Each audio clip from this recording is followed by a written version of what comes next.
Matheus Cunha's Atletico Madrid hell has finally come to an end. He has signed for Wolverhampton on a loan with an obligation to buy for 30 million. At the moment, Wolves are sitting rock bottom in the league, but Matheus Cunha has been absolutely desperate to get out of Atletico Madrid. You know, he joined there in a big money transfer from Leipzig for about 30 million, and it was because he wasn't getting game time over the likes of Timo Werner. At the time, Atletico Madrid had just got into that situation of letting Griezmann go. They had Morata on their books. They just spent big money on Felix as well. And the preparation coming into this season for Atletico Madrid, all the noises were that the two strikers up front was going to be Felix and Cunha. But then out of nowhere in pre-season, the Griezmann thing happens with Barcelona. He ends up back at Atletico Madrid, ends up back in love with El Cholo Simeone. And so does Alvaro Morata. Even he was ostracised and he was going to be sold off to Juventus or whoever. Even Barca were in for him and maybe even Real Madrid. But somehow in pre-season, he got a couple of games and he got back into Simeone's good books. And Cunha and Felix have been very much bewildered by this. And it's been a huge problem for Atletico Madrid this season. For two guys that really should have been the main strikers up front. Obviously, Griezmann's had that issue with the minutes thing. And Morata's not everyone's cup of tea. But the reason that it's an Atletico Madrid hell is those empty promises, of course. But going into this season, Cunha was in the Brazil squad. Cunha was one of the top 3 striker picks for the Brazil national team in terms of who they'd played in qualifying and how the squad was shaping up and the manager's favourites. But the lack of minutes and the lack of opportunities had at Atletico Madrid killed his international career, killed his World Cup. He was one of the players on social media that was like crying when he didn't make the squad, and he came out straight away and he blamed, you know, empty promises not being fulfilled. And he'll be looking at Richarlison, who started his career really at Everton and has made his way into being the main striker for Brazil. And he will be coming to the Premier League. He won't care that Wolves are sitting bottom at the moment. He will be coming here thinking, I'm going to play, I'm going to get minutes, and I'm going to get myself back into that Brazil team. It's 100% his #1 objective. Now, this is everything I know about Matheus Cunha coming into this. What else can I tell you? On top of that, he's a very versatile forward. He's very effective in the final 20 yards. He loves very clever passing. He's very unselfish, and he can score some worldies. If you check out his highlight reels, you know, some of the assists and goals this guy's got in his locker is absolutely stellar. There's a reason Atletico Madrid paid 30 million for him. He was close to moving to Manchester United in the last transfer window, as you'll probably remember, and he has the potential to be an absolutely elite striker. Now, I've not been in this situation with a Sorare card for a very long time. I picked up a super rare Matheus Cunha from friend of the channel, Surface to Air Missile, way back in maybe January or February,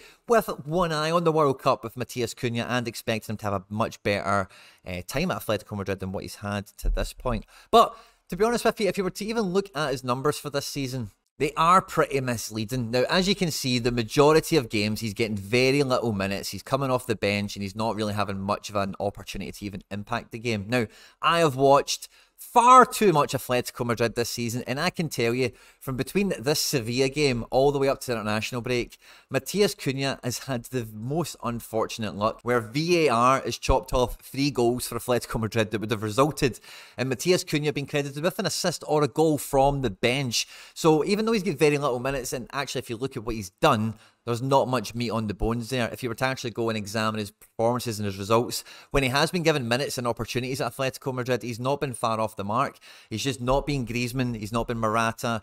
He's not even been Angel Correa, who again is very much one of Simeone's favourites. Atletico Madrid are not even going to sign a striker to replace Cunha, and that's not because they don't value him. It's just because they've got too many as it is. They weren't planning on keeping Griezmann. They weren't planning on keeping Morata. So I think Wolves picking him up is an absolutely fantastic transfer. Now, the card at the moment, for me personally, hasn't been doing very much at Atletico Madrid. He's barely been playing. And if I look at Wolves, like we were saying, they're bottom of the table at the moment, and maybe they're favourites for relegation. I look at the bottom half of the table, and I think it's very tight. And I'm actually, as I was going through Wolves, I had a look at all their kind of main players and what I know Wolves to be about. So the first thing I did on Sorare data is I had a look at their overall statistics, and I wanted to see if they were getting big chances but not taking them, where they're getting attempted assists, all these kind of key statistics that we look at in terms of are they getting into the box, you know.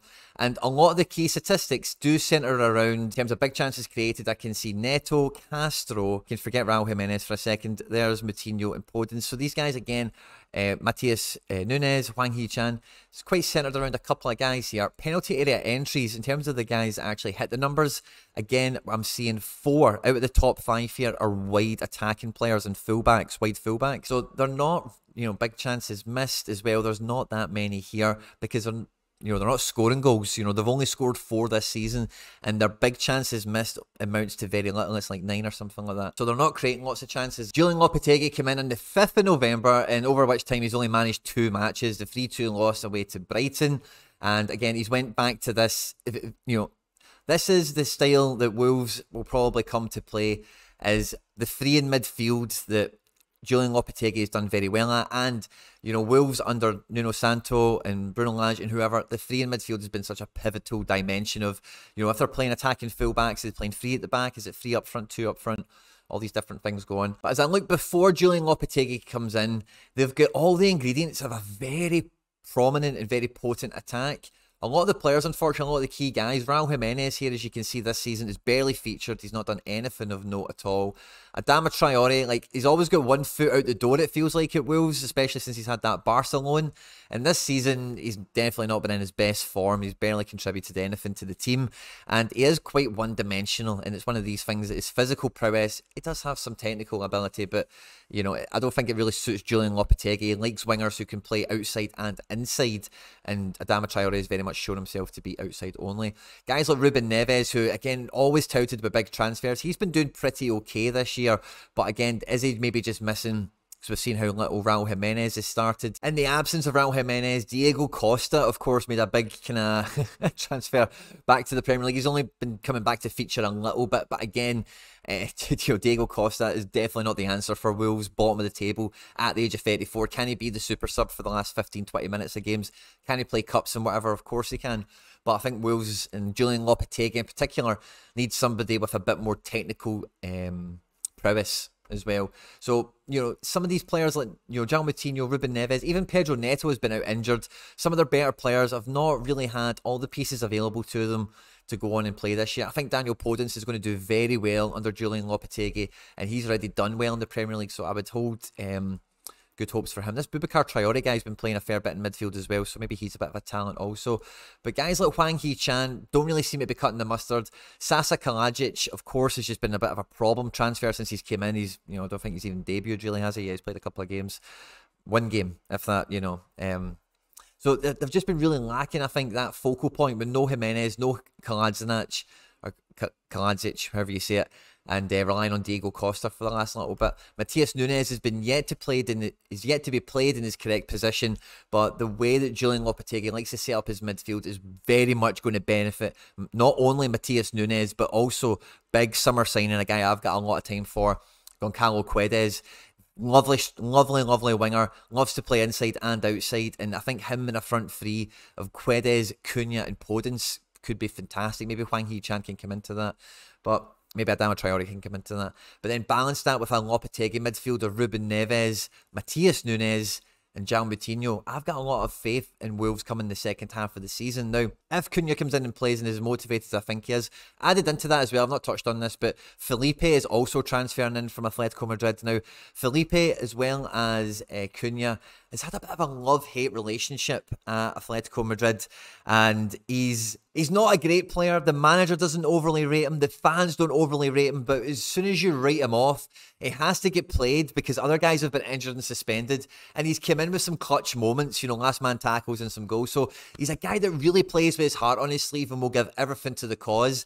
He probably will get an OG or 2, he might even get a red card or 2 as well, but if you need a battler of a defender, he's a great guy to bring in. Now, when Wolves come back from the international break, the first thing that they've got on their agenda is the EFL Cup against Gillingham. Now, I'm not going to read too much into that, okay?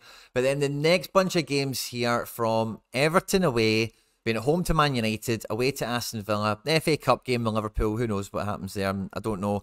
In terms of Lopetegui, I don't think he'll be forward planning too much emphasis into the cup competition as well. They're in the relegation zone.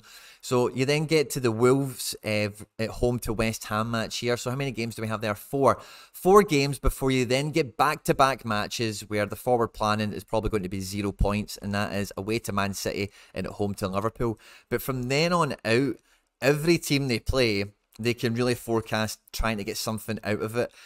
Even Chelsea, who's a really difficult game, at least they're at home. Leeds, who have been doing pretty well, at least they're at home. Yeah, maybe Newcastle away. Tottenham, really difficult game, but again, they're at home. And this is middle of the March, when some of these teams will also be playing in European football. Man United away will be tough, and Arsenal away to finish the season will be tough.